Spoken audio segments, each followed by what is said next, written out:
Thank you for joining Jewish National Fund USA's special briefing. I am Saul Lizebrand, President of Jewish National Fund USA. Thank you for being here with us for tonight's special edition update. We will still have our regular weekly briefing each Wednesday at noon Eastern Time, so please join us then for up-to-date information. As the organization that is all about the land and people of Israel, we feel it is our duty and opportunity to update you. Our land and our people in Israel once again came under attack. As we have reflected many times on the events that have occurred on October 7th, recognize that hatred fueled the motivations of our adversaries.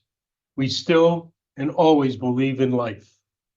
On October 8th, immediate action was taken by JNF USA as we established a situation room and collaborated with individuals, mayors, and our affiliates in Israel to facilitate evacuations and supply essential provisions, such as food and medical supplies.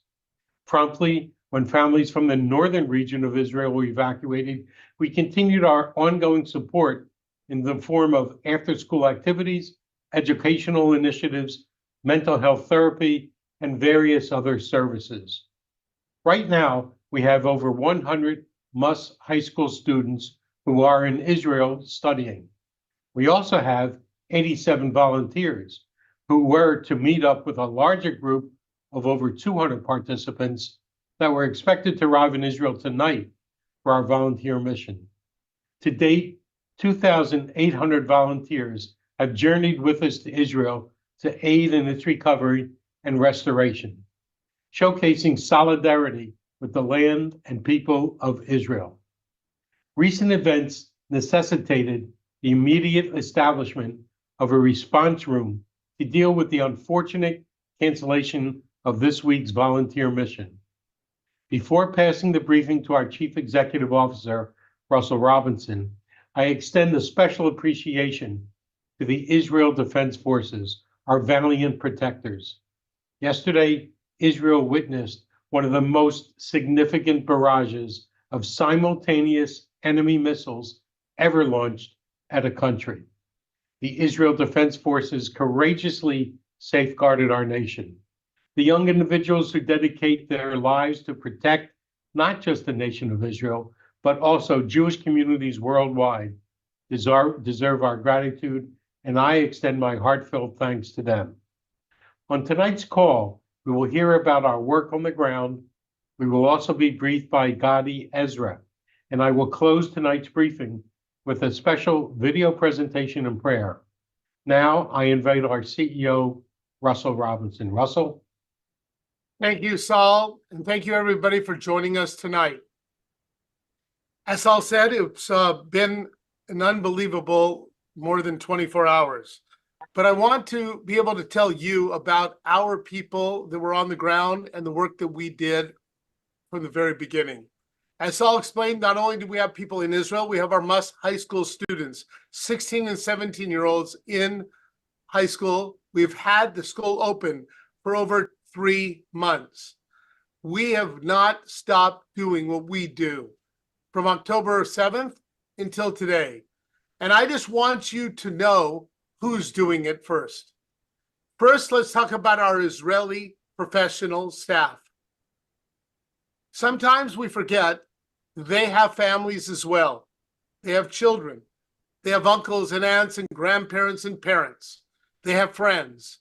But all of them came to when the situation happened with the fear that all of us saw when we were watching it on TV, when we were listening to what was happening in Israel.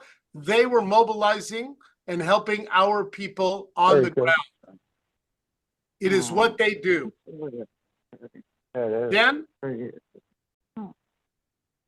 Then we also had our professional staff of Jewish National Fund. People who had gone over to take our volunteer trips to Israel and our people, they have their family and their children. And I have to tell you that over 24 hours, they were huddled in a garage bunker down at a hotel. But the next morning, They were up and they were meeting all of the people that were coming on the volunteer trips. When you're going to hear from Ron about our people at Muss High School, again, I want you to know who they are. They're not just teachers and deans and madrachim. They're people that have children, families at home. And yet our deans, our teachers, our madrachim spent the night with our almost 100 Muss children in a bunker all night, leaving their family to take care of our collective family. We have put together a mobilization that included a call with the parents, that included our call with our professional staff across the United States. And we continue to do our work, our staff in Israel, to make sure that we are also talking to all the evacuees. Please don't forget. Please don't forget. Over 100,000 people are out of their homes, from the north still to the south. And when our volunteers are there, I want you to know what they're doing. They're not just painting a park or painting a home. They're doing like my wife, Marcy, was there last week with the volunteer group. They're painting sidewalks. Why? Sidewalks, so every square inch of that moshav or kibbutzim could be a place that they could call home again. They were rebuilding roundabouts in memory of those that had lost their lives from that kibbutzim, with the families of those who lost their lives standing with them. They're repainting the homes and the bomb shelters. They're preparing the community centers, because we are bringing our people back home. And still in the hotels in which our people are today are people from Kiryat Shemona and people from the north who don't know whether tomorrow they're home or next month or months from now. I'd like first to call on Dina Schiff to tell you about our mobilization of our volunteer group.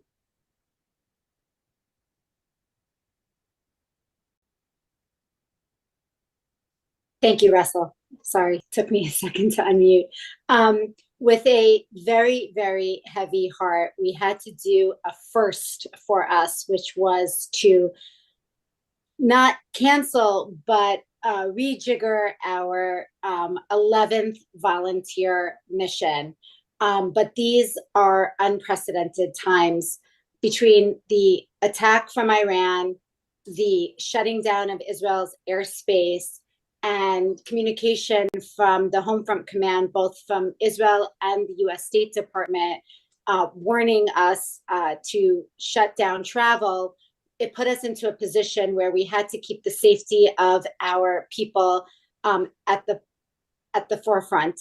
And that meant not allowing the people from the US to come to Israel.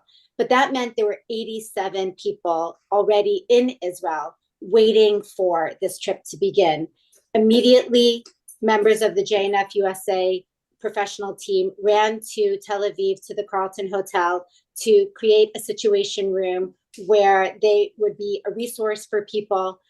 Phone calls were made to every single person in Israel from our professional team in the United States to see where the people are they okay, what their plans are, and how we can help them.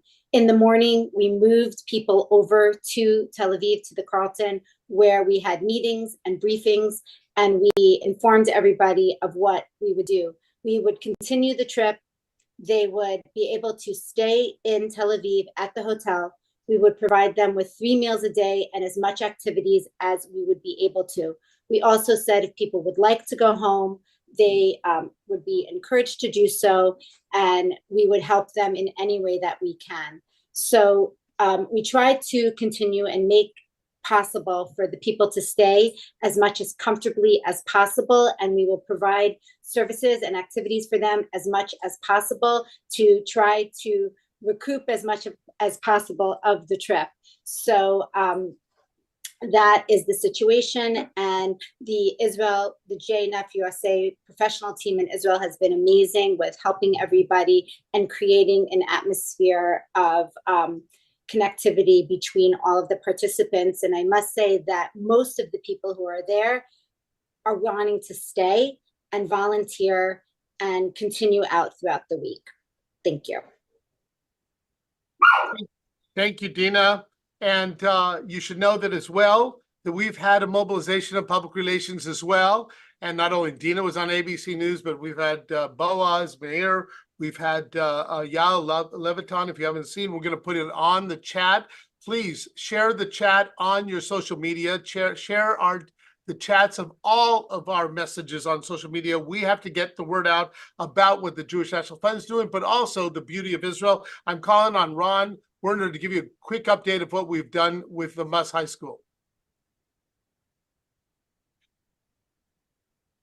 Thank you, Russell. Friends, my name is Ron Werner. I'm president of Jewish National Fund's Muss High School in Israel. As we told you, we have nearly 100 students on campus. We had students return in early January after October 7th. I need to tell you how incredibly amazing these young students are.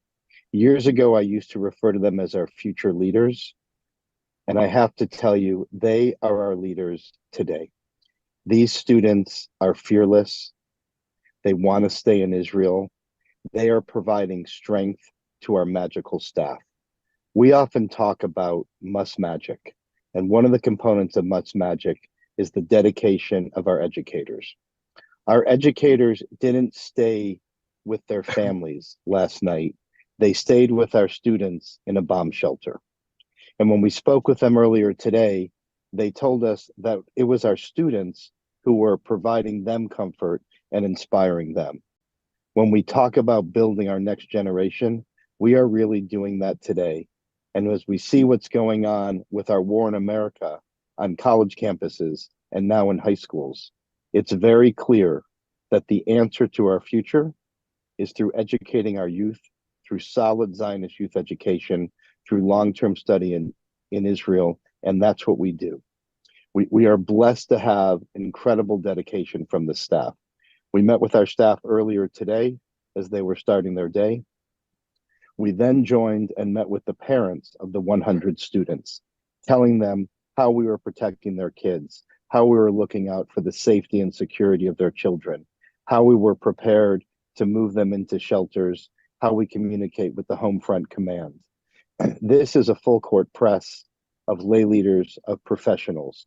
We currently have the JNF Muss High School Vice President, Susan Sachs, in Israel. She was with the students all day yesterday. She was back with them today. She was speaking to the parents today as a parent who's had kids in Israel. Zionist education is more important than ever. The bravery, the fearlessness, the Zionism that is instilled in these young people should instill all of us to be committed that much more to the land and people of Israel, and committed that much more to our next generation who are ready to learn. And on one other note, what I will tell you is I'm wearing my dog tag for the hostages. I'm currently in North Carolina at the International Home Furnishings Market. The amount of people that have come up to me and touched this dog tag and said, yes, thank you, we support you, we're with you, most of whom are not Jewish, is absolutely incredible and really tells me we're doing the right thing. Our kids are great.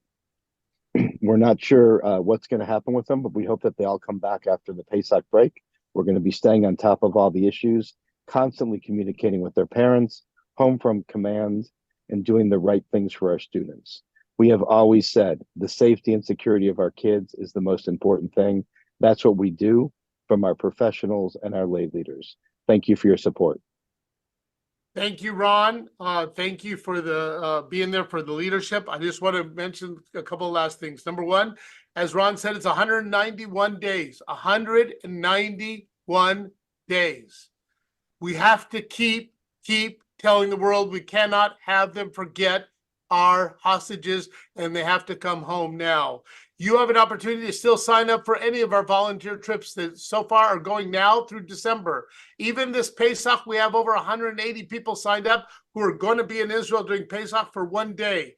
And so if you're going to be in Israel during Pesach, please contact us. It's on our site, and join up for our one-day volunteer trip, or sign up for any of your volunteer trips.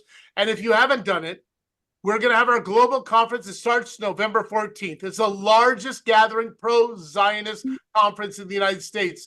You have to be there not only for the program, which is great. You have to be there for each other. We have to be there for each other. So sign up now for our global conference. I want to thank you all. You've seen the work of our professionals, of our leadership. You've come together here tonight. You have been supporting us. Keep supporting us. This Passover, we're telling the message. We're telling the story. We have a story now of October 7th. We have a story of just the past 24 hours. We have the story of the Jewish National Fund, of our Jewish people. It is up to each one of you to tell the story. Thank you, Saul. Thank you, Russell. And just to clarify on the national conference that Russell was referring to, that's going to be held in Dallas, not in Israel, just so you know. And there'll be more information regarding that. Now I'd like to introduce Gadi Ezra, who, by the way, is in Israel, and it's 3 a.m. there. And Gadi's Israel's former National Public Diplomacy Unit Director at the Prime Minister's Office. Gadi was responsible for coordinating and integrating public diplomacy on issues of national importance. He coordinated President Joe Biden's visit to Israel and orchestrated national public diplomacy and building projects on behalf of the country.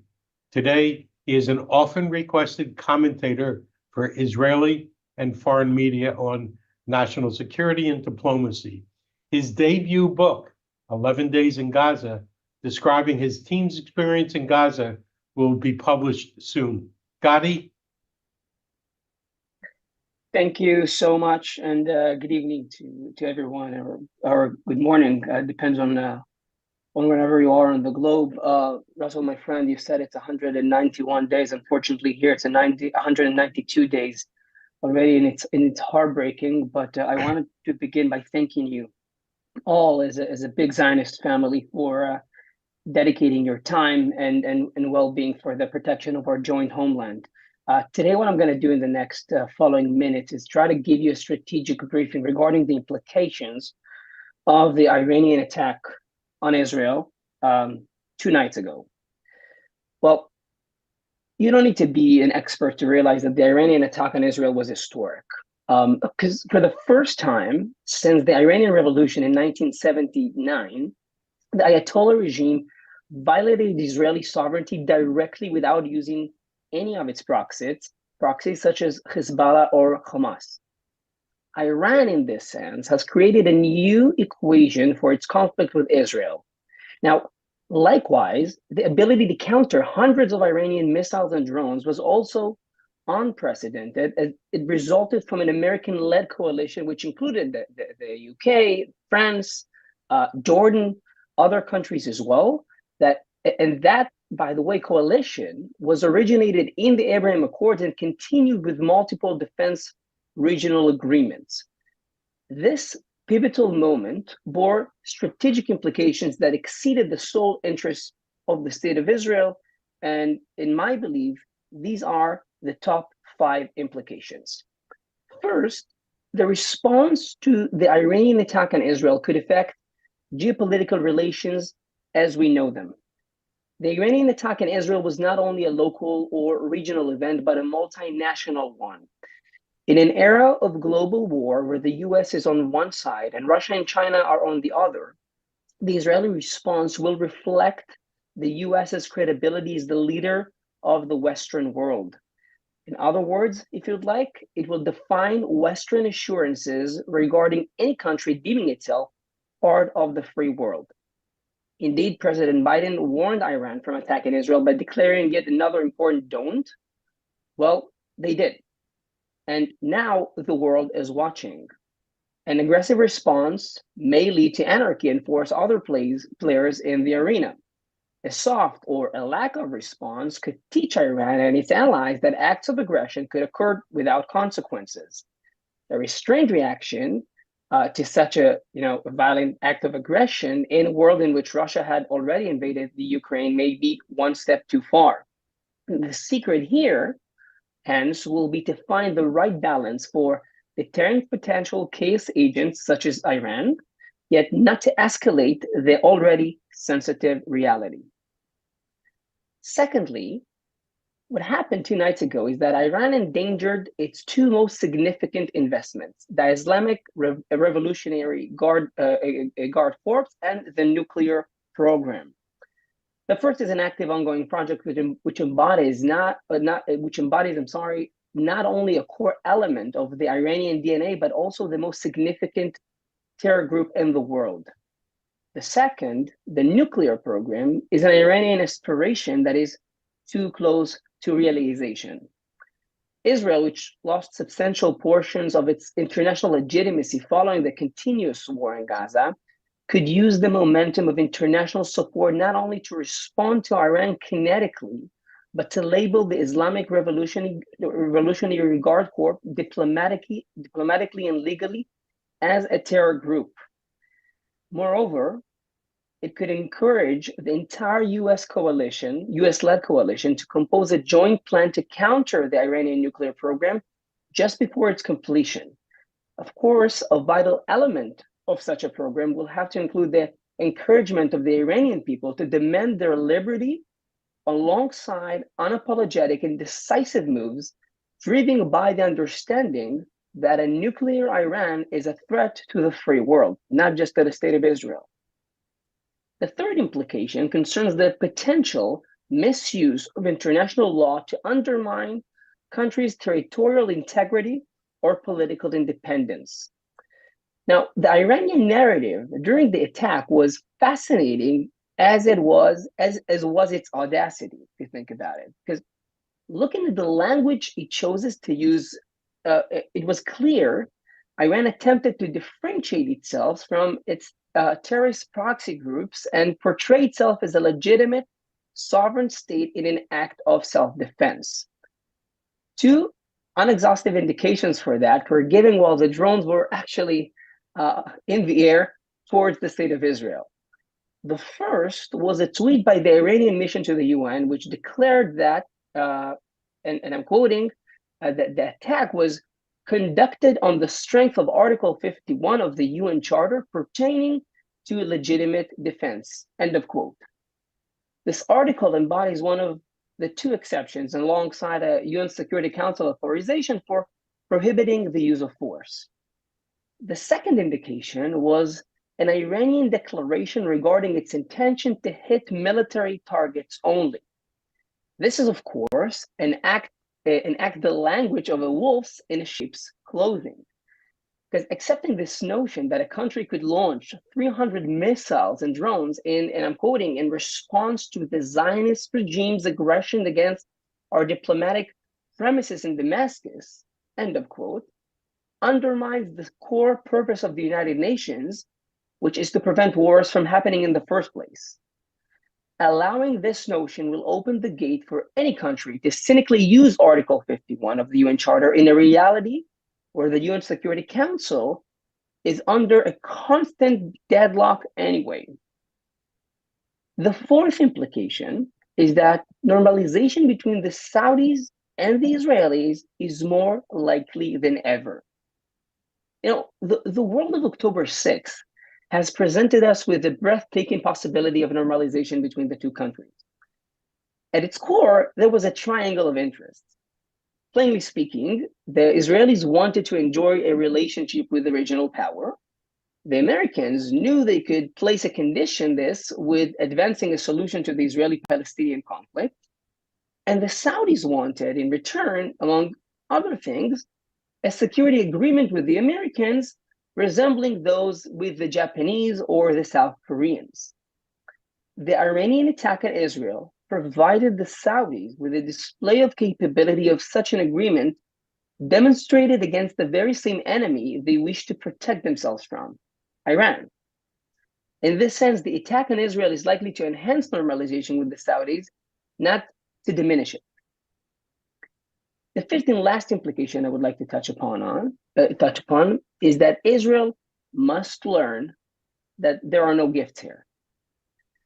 Dependence on allies means the Israeli response will not happen in a vacuum. It will have to consider its allies and their domestic, political, cultural sensitivities. Now, that does not mean there won't be a strong reaction, but the rope isn't, unfortunately, as loose as Israel would have liked. Looking forward to the near future, this means the Israeli ability to maneuver literally in other areas such as Lebanon or Gaza, which is still here, by the way, will be even more limited. The outcome may force Israel and its allies to convene finally into a joint day after plan. Such a plan must ensure the region has a clear path for the next decade or two. And from an Israeli perspective, it also means to plan not only how Gaza would look like, but also how the Israel envelope would look like. Because what happened to us on October 7th, if you think about it, is not just the most horrendous attack on Jews since the Holocaust. What we've experienced as Israelis for the first time is a sense of loss of sovereignty, because for a few hours, really, a foreign entity gained control over land in Israel. And if you look at the images and the videos of Hamas, how they behave with a chilling sense of ownership in the kibbutzim and in Sderot and Netivot, you can understand what a sense of ownership is. And what restores a sense of ownership is not only rockets and missiles, it's kids running in the fields of Be'eri. And as I talked to Russell a few weeks ago, this will be the true test for the Israeli society to overcome this. This is a work in which I know JNF is heavily invested in. And by that, it's not only an important work, it's a holy work, embodies the true essence of Zionism. The task of translating the implications that I have just laid into practical action items is laid on the shoulders of the world leadership at the moment. The choices they will make will determine if the Iranian attack on Israel will be perceived in retrospective as a tragedy or as an opportunity. Thank you for listening. And if we have time for questions, this is the time. So, first of all, thank you so much, Gadi, for your global perspective and your ability to articulate at 3 o'clock in the morning. I think what we're going to do is we're going to let you get a little bit of rest, but with your permission, we'll ask you back on one of our Wednesday, much more reasonable time for you for a question and answer period. So thank you so much, Gadi, for taking the time. It was a true honor. Thank you so much for everything you do. So this is a significant moment for us. However, the Jewish people have had such moments over 4,000 years. Ever since God instructed Abraham to journey forward to a new land, establishing our unique connection to the land of Israel as an essential part of our existence. In the upcoming week, Passover Seders will be taking place globally, symbolizing a narrative of triumph, a journey from oppression to liberation. It's a tale of our people's resilience, faith, and collective memory. This year's Passover serves as an opportunity to weave in the events of the last 24 hours and from October 7th, where we face the harsh reality that intolerance still lingers, emphasizing the need for our light, love, faith, and unity to shine brighter and stronger. This Passover presents a chance for us to discuss solutions, one of which involves sending more teenagers to Alexander Muss High School in Israel to combat anti-Semitism and foster Jewish leadership. We invite you to join our weekly call held every Wednesday at noon Eastern, which is now featured on Izzy TV, and to support our resilience campaign and ongoing initiatives in Israel through Jewish National Fund USA, an organization dedicated entirely to Zionism and the well-being of Israel. Our call opened by praising the IDF, and I'd like to close with a special video prayer presentation to the IDF. I extend warm wishes for a joyous and healthy Passover to all. And now, a special prayer for our soldiers of the Israel Defense Forces, Am Israel Chai.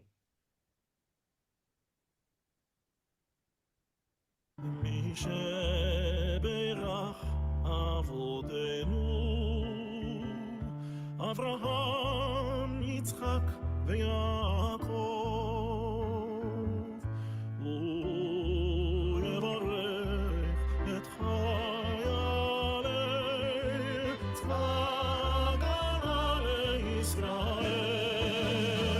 הוא יברך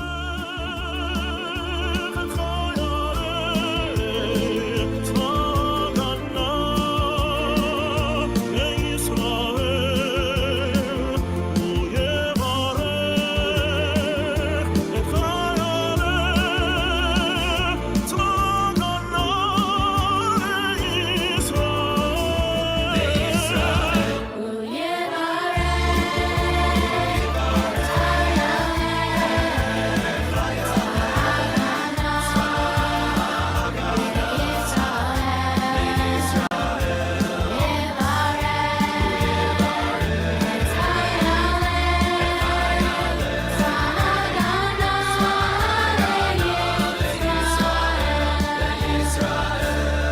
העומדים על משמר ארצנו וערי אלוהינו מגבול הלבנון ועד מדבר מצרים ומן הים הגדול עד לבוא הערבה.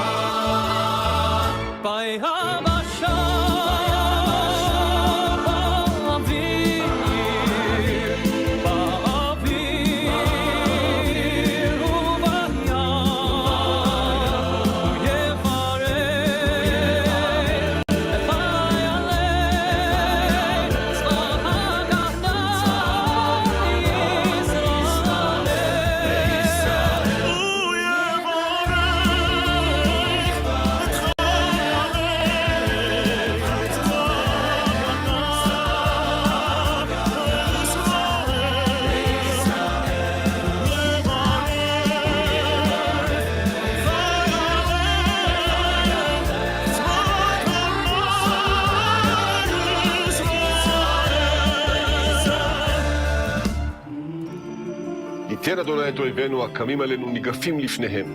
הקדוש ברוך הוא ישמור ויציל את חיילינו מכל צרה וצוקה, מכל נגע ומחלה, וישלח ברכה והצלחה בכל מעשה ידיהם. ידבר שונאינו תחתיהם, ויעטרם בכתר ישועה ובעטרת ניצחון, ויקוים בהם הכתוב.